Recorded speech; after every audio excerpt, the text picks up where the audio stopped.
Hello, welcome to my YouTube channel. ഞാൻ ഇന്നൊരു easy chicken കറീൻ്റെ recipe പറഞ്ഞുതരാം കേട്ടോ. എല്ലാ തവണയും ഇങ്ങനെയല്ല ഉണ്ടാക്കുന്നത്, പക്ഷേ ഇന്ന് ഈ ഒരു സ്റ്റൈലാണ് ഉണ്ടാക്കിയത്. അതെങ്ങനെ ഉണ്ടാക്കിയത് ഞാൻ കാണിച്ചു തരാം. ഇത് നമുക്ക് ശരിക്കും ദോശ, അപ്പം, ചോറ് എല്ലാത്തിനും കൂടി സൈഡായിട്ട് ഉപയോഗിക്കാം കേട്ടോ. നല്ല ടേസ്റ്റാണ്. അപ്പോൾ ഇതെങ്ങനെ ഉണ്ടാക്കിയതെന്ന് വെച്ചാൽ ആദ്യം നമുക്ക് ആസ് യൂഷ്വൽ എണ്ണ ചൂടാക്കുക. അതിലേക്ക് ഒരു ഏലക്ക, കുറച്ച് ഗ്രാമ്പൂ, ഒരു ബേ ലീഫും കൂടെ ഇട്ടതിന് ശേഷം കുറച്ച് പെരുംജീരകം കൂടെ ആഡ് ചെയ്യുക. അതൊന്ന് പച്ചമുളകൊക്കെ പോയി ഒന്ന് സെറ്റാകുമ്പോൾ അതിലേക്ക് നമുക്ക് ആവശ്യത്തിനുള്ള ഇഞ്ചി, വെളുത്തുള്ളി, പച്ചമുളകും കൂടെ ചതച്ചത് ആഡ് ചെയ്യാം. അത് ഒന്ന് മൂത്ത് വന്നാൽ മതി, കരിയരുത്. അതിലേക്ക് നമുക്ക് ആവശ്യത്തിനുള്ള സവാള ആഡ് ചെയ്യാം. സവാള നമുക്ക് ആഡ് ചെയ്യുന്നതിൻ്റെ കൂട്ടത്തിൽ തന്നെ ഞാൻ ചെയ്യുന്നത് എന്താണെന്ന് വെച്ചാൽ ആ കറിക്ക് വേണ്ട ഏകദേശം വേണ്ട സോൾട്ടും ഉപ്പും അപ്പം തന്നെ ആഡ് ചെയ്യും.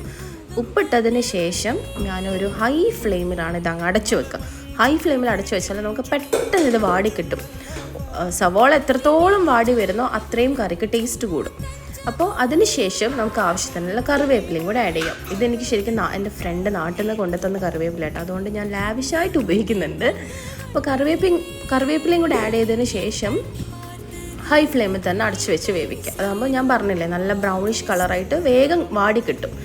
അതിന് ശേഷം നമുക്ക് എന്താ ചെയ്യേണ്ടതെന്ന് വെച്ചാൽ ഒരു ടൊമാറ്റോ, ഞാൻ ഒരു ടൊമാറ്റോ മാത്രമേ എടുത്തിട്ടുള്ളൂ. ഇതിന് നല്ല പുളിയുള്ളൊരു തക്കാളിയാണ് എൻ്റെ കയ്യിലുള്ളത്, അതുകൊണ്ടാണ് ഞാൻ ഒന്ന് ഉപയോഗിച്ചത്. നിങ്ങൾക്ക് വേണമെങ്കിൽ ഒന്നിൽ കൂടുതൽ ഉപയോഗിക്കാം.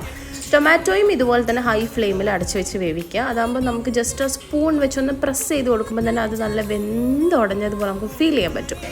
അതാണ് ഹൈ ഫ്ലെയിമിൽ വെക്കുന്നത്. അപ്പം പിന്നെ സമയം ലാഭിക്കാം. ടൊമാറ്റോയും കൂടെ നന്നായിട്ട് മിക്സ് ചെയ്ത് ഒന്ന് വാടി വന്നതിന് ശേഷം ഈ മസാലാസ്, ഈ കൂട്ട് നമുക്ക് 4 സൈഡിലേക്കൊന്ന് മാറ്റി വെക്കാം. അപ്പോൾ അതിലേക്ക് എന്താണ് നമ്മൾ ആഡ് ചെയ്ത എണ്ണയിൽ, ആ എണ്ണയെല്ലാം ഒന്ന് ഊറിക്കൂടി സെൻറ്ററിലേക്ക് വരും. ആ വന്ന എണ്ണയിലേക്കാണ് നമുക്ക് വേണ്ട പൊടികൾ ആഡ് ചെയ്യേണ്ടത്. അതായത് മല്ലിപ്പൊടി, മുളക് പൊടി, ഗരം മസാല, മഞ്ഞൾപ്പൊടി, ചിക്കൻ മസാല, ഇത്രയാണ് ഞാൻ യൂസ് ചെയ്തിട്ടുള്ളത്. ആ എണ്ണയിലേക്ക് തന്നെ ഇടണം കേട്ടോ. അതാകുമ്പം എണ്ണയിൽ തന്നെ നന്നായിട്ടൊന്ന് മിക്സ് ചെയ്ത് ആ പച്ച മണമൊക്കെ ഒന്ന് മാറിയതിന് ശേഷം മാത്രമേ ബാക്കിയുള്ള ഉള്ളി തക്കാളിയിലേക്ക് ഇത് മിക്സ് ചെയ്യാൻ പാടുള്ളൂ. അതിനാണ് ഞാൻ ഈ 4 സൈഡിലേക്ക് കൂട്ടി വെച്ചത്.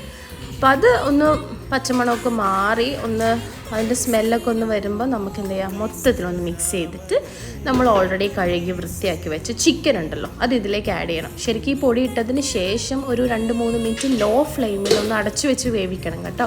ലോ ഫ്ലെയിം മാത്രം, ഹൈ ഫ്ലെയിം ആക്കരുത്, കരിഞ്ഞു പോകും. ചിക്കൻ ഇട്ടതിന് ശേഷം നന്നായിട്ട് ഒരു മീഡിയം ഫ്ലെയിമിൽ നന്നായിട്ട് വേവിച്ചെടുക്കുക. ഒരു ഹാഫ് കുക്കന് ആകാം.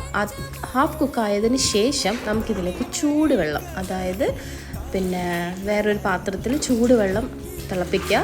തിളച്ച് വരണമെന്നില്ല, ചൂടായാലും മതി. ആ വെള്ളം ഇതിലേക്ക് ആഡ് ചെയ്യുക നമ്മുടെ ആവശ്യത്തിനനുസരിച്ച്.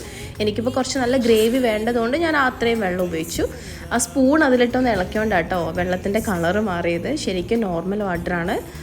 വെള്ളം വേവിച്ച് ഒരു 5 മിനിറ്റോളം മീഡിയം ഫ്ലെയിമിൽ വേവിച്ചിട്ട് നമുക്ക് ആവശ്യത്തിനുള്ള കുരുമുളക് പൊടി അതിൻ്റെ മേലിലേക്ക് ഇടാം. ഞാൻ ലാസ്റ്റാണ് കുരുമുളക് പൊടി ആഡ് ചെയ്യുന്നത്, നമ്മുടെ എരിവിനനുസരിച്ച്. അപ്പോഴാണ് ഒരു ഫ്ലേവറും വരിക.